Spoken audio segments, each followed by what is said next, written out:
മൃഗങ്ങളെ നിരീക്ഷിക്കാൻ AI ക്യാമറകൾ സ്ഥാപിക്കാൻ സർക്കാർ. മനുഷ്യ വന്യജീവി സംഘർഷം വർദ്ധിക്കുന്ന സാഹചര്യത്തിലാണ് തീരുമാനം. പെരിയാർ ടൈഗർ കൺസർവേഷൻ ഫൗണ്ടേഷൻ വികസിപ്പിച്ച ഈ സംരംഭം സംസ്ഥാനത്തെ വിവിധ വനമേഖലകളിൽ വ്യാപിപ്പിക്കാനാണ് സർക്കാരിന്റെ തീരുമാനം. മനുഷ്യ വന്യജീവി സംഘർഷം ലഘൂകരിക്കാൻ AI സാങ്കേതിക വിദ്യ പ്രയോജനപ്പെടുത്തി സർക്കാർ വനാതിർത്തികളിൽ ഇതുവഴി മൃഗങ്ങളുടെ നീക്കം നിരീക്ഷിക്കും.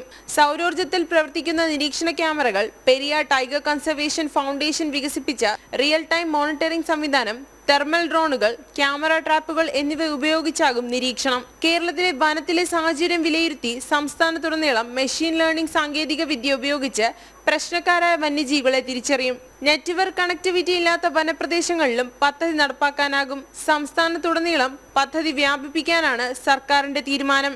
ഇങ്ങനെ ഒരു സംവിധാനം വരുന്നത് മൂലം വന്യജീവികളുടെ നീക്കം റിയൽ ടൈമിൽ നിരീക്ഷിക്കാൻ സഹായിക്കും. പ്രശ്നക്കാരായ ജീവികളെ തിരിച്ചറിയാനായാൽ കൂടുതൽ വേഗത്തിൽ നടപടികൾ എടുക്കാൻ സാധിക്കും. നെറ്റ്വർക്ക് ഇല്ലാത്ത പ്രദേശങ്ങളിലും ഈ സംവിധാനം ഉപയോഗിക്കാനാകുമെന്നാണ് അധികൃതർ വ്യക്തമാക്കുന്നത്.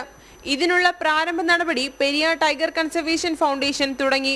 വനം വകുപ്പ് പ്രഖ്യാപിച്ച 10 മിഷനുകളിൽ ഉൾപ്പെടുത്തിയാണ് ഇത് നടപ്പാക്കുന്നതെന്ന് ചീഫ് വൈൽഡ് ലൈഫ് വാർഡൻ പറഞ്ഞു. സംസ്ഥാനത്തുടനീളമുള്ള വനപ്രദേശങ്ങളിൽ ഈ സാങ്കേതിക വിദ്യ വ്യാപിപ്പിക്കാനുള്ള നടപടിക്രമങ്ങൾ ഇതിനകം ആരംഭിച്ചു കഴിഞ്ഞു. ജനം, തിരുവനന്തപുരം.